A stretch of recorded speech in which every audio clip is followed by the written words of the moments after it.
Салам достор, каналыма кош келиңиздер. Бүгүн бизде витаминге бай, жеңил, ошондой эле баарыбызга белгилүү тамактардын бири дымдама болот. Эгер кызык болсо, анда менен чогуу бирге болуңуздар. Алгач баардык азыктарды дайындап алдым. Эми өлчөмүнө жараша татымалдарды аралаштырып алам. Мага 1 аш кашык туз, 1 аз ачуу калемпир, ошондой эле жарым чай кашык кара мурч жана таттуу калемпирден 1 чай кашык кошуп, баардыгын аралаштырып алдым. Ал эми сиз өзүңүзгө жаккан татымалды да кошуп койсоңуз болот. Казанга 80 мг өсүмдүк майын куюп, эми баардык азыктарды ирети менен тизип чыгам. Алгач койдун куйрук майы, андан кийин уйдун этин туурап салдым. Албетте, эгер койдун майлуу эти болсо, абдан сонун болот. Ошондой эле 2 баш пияз жана этибизге 1-2 чай кашык татымалдан сээп, сайыбызды салабыз. Андан кийин помидор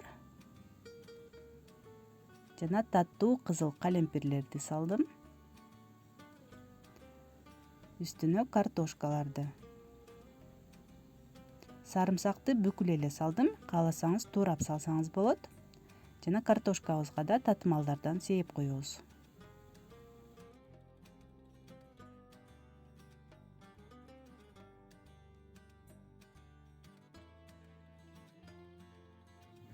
Ошондой эле жашыл таттуу калемпирлерди, дагы 1 аз помидор жана капустанын жарымын чоң-чоң бөлүктөргө бөлүп тизип алдым да, үстүнө помидордун калганын кошуп, татымалдардан жана ошондой эле петрушка чөбүн майда туурап себелеп алдым.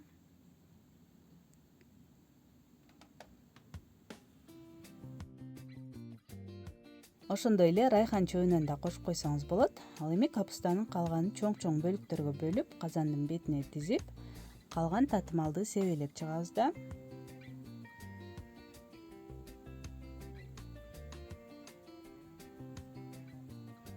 Казандын бетин жакшылап жаап, күчтүү отко алгач 15 мүнөткө коем.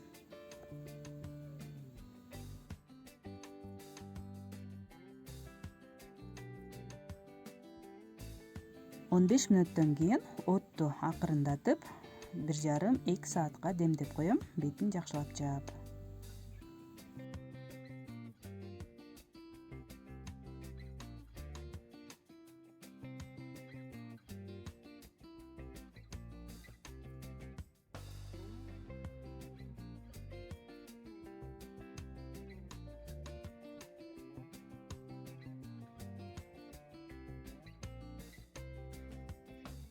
Достор, мына ушундай жеңил, даамдуу жана колду көп кармабаган, өзү эле бышып калган тамакты кайсыл гана айым жактырбасын.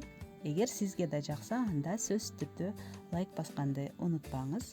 Ал эми бул видео жакса, пайдалуу болгон болсо, анда менин каналыма катталып, досторуңуз менен бөлүшүп, колдоо көрсөтүп коюңуздар. Суроолор болсо, комментарий аркылуу билдирсеңиз болот.